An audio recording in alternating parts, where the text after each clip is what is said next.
သူဖြစ်ရင်အနားမှာထိုင်လို့ရပြီတော့တခါမှမင်းကလေးအနားမှာမထိုင်ဘူးလို့ကြောင်ပြီးတော့ဟိုလက်ကိုကင်ဖလိုက် လက်ကိုဘေးဘက်လက်နဲ့ကန်ရမလားညာဘက်လက်နဲ့ကန်ရမလားပြီးရင်ဘေးနားမှာဖျက်ရမလားအားမှာဖျက်ရမလားပခုံးမှာဖျက်ရမလားစညစ်တယ်ရှင်ရလဲရှင်ရဲ့ညာဘက်လက်နဲ့ကျမလက်ကိုကင်ပြီးတော့ရှင်ရဲ့ဘက်လက်နဲ့ကျမခုဖလိုက်ဖျက်ရမလားဟိုခက်ကြမ်းလေးဖက်မလားဖွားလေးဖျက်ရမလားတခါမှမဖက်ဘူးဆိုတော့လေရှင်လည်းကျမမင်းကလေးလေဖွားလေးဖက်ပေါ့ဖွားလေးဖက်မှာရှင်မျက်နှာဘယ်ကြည့်ရလဲမျက်နှာမှာကျမကိုကြည့်လေအော်ကြည့်ရမှာလားကြည့်နေပြီးတော့ကျမယူထူပါလက်ကိုနားလိုက်လက်ကိုနားရမှာလားရှင်လက်ကိုနားခိုင်းနေတာမဟုတ်ဘူးကျမလက်ကိုနားခိုင်းနေတာအော်လက်ကိုနားခိုင်းရမှာ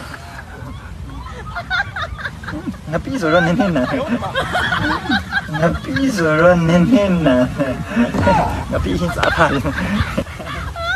ရှုပ်ဘာနဲ့ရလဲနားခိုင်းတာမဟုတ်ဘူးကျ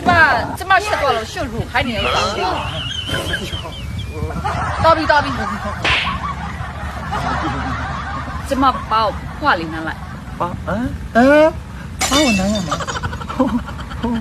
နားရမှာလားဟိုချစ်သူဖြစ်နားလို့ရပြီလားရှင်ဘာဖြစ်ကြလဲနောက်ဆုံး